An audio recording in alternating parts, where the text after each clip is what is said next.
Pemimpin Hizbullah, Hassan Nasrallah, telah meninggal dunia dalam sebuah serangan udara di Beirut, Lebanon, pada Sabtu, 28 September. Militer Israel mengklaim telah membunuh Nasrallah, dan Hizbullah telah mengonfirmasi kematian pemimpinnya dalam unggahan di kanal Telegram miliknya. Yang Mulia, pemimpin perlawanan, hamba yang saleh, telah meninggal dunia untuk menemui Tuhannya, jekata pernyataan Hizbullah pada Sabtu, 28 September. Hizbullah mengatakan bahwa kematian Nasrallah terjadi setelah serangan Zionis yang berbahaya di pinggiran selatan. Kelompok milisi yang didukung Iran ini melanjutkan pernyataannya dengan berjanji untuk melawan Israel dan terus mendukung Gaza dan Palestina, serta membela Lebanon dan rakyatnya yang teguh dan terhormat. Namun, bagaimana Nasrallah, yang tak terlihat di depan publik selama bertahun-tahun karena kekhawatiran akan dibunuh oleh Israel, bisa tiba-tiba meninggal dunia dalam serangan udara?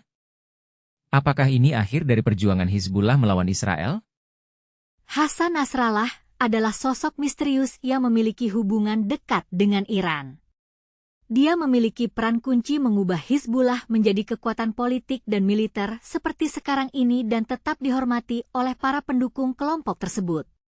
Di bawah kepemimpinan Nasrallah, Hizbullah membantu melatih para pejuang dari kelompok milisi Palestina, Hamas, dan kelompok milisi di Irak dan Yaman.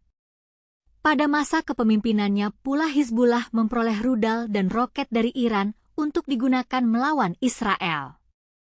Dia memimpin evolusi Hizbullah dari milisi yang dibentuk untuk melawan pasukan Israel yang menduduki Lebanon menjadi kekuatan militer yang lebih kuat dari tentara Lebanon.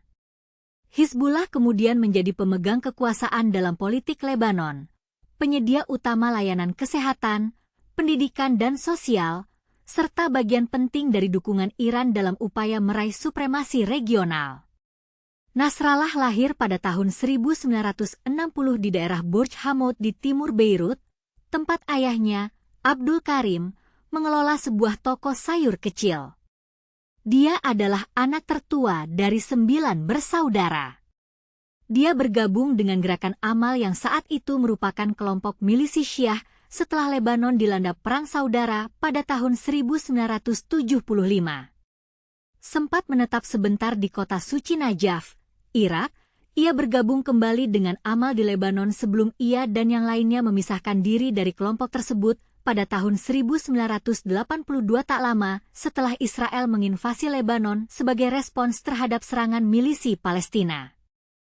Pembunuhan Nasrallah oleh Israel terjadi pada Sabtu, 28 September, di Beirut, Lebanon. Dia membuat kelompok baru bernama Islamic Amal, yang mendapat dukungan militer dan organisasi yang cukup besar dari Garda Revolusi Iran yang berpusat di Lembah Bekaa.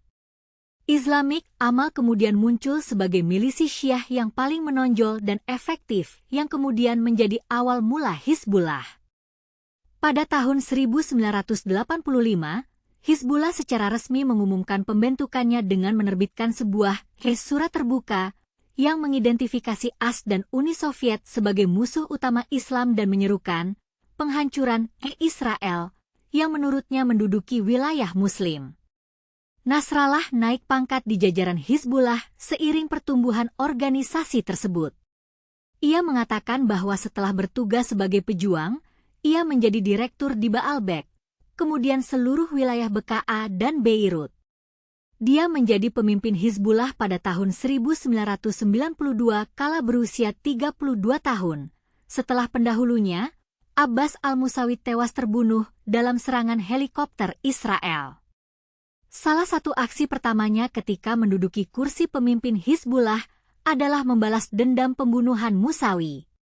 Dia memerintahkan serangan roket ke Israel Utara yang menewaskan seorang perempuan muda. Seorang petugas keamanan Israel di kedutaan Israel di Turki akibat bom mobil. Selain itu, pembom bunuh diri menyerang kedutaan Israel di Buenos Aires, Argentina, menewaskan 29 orang.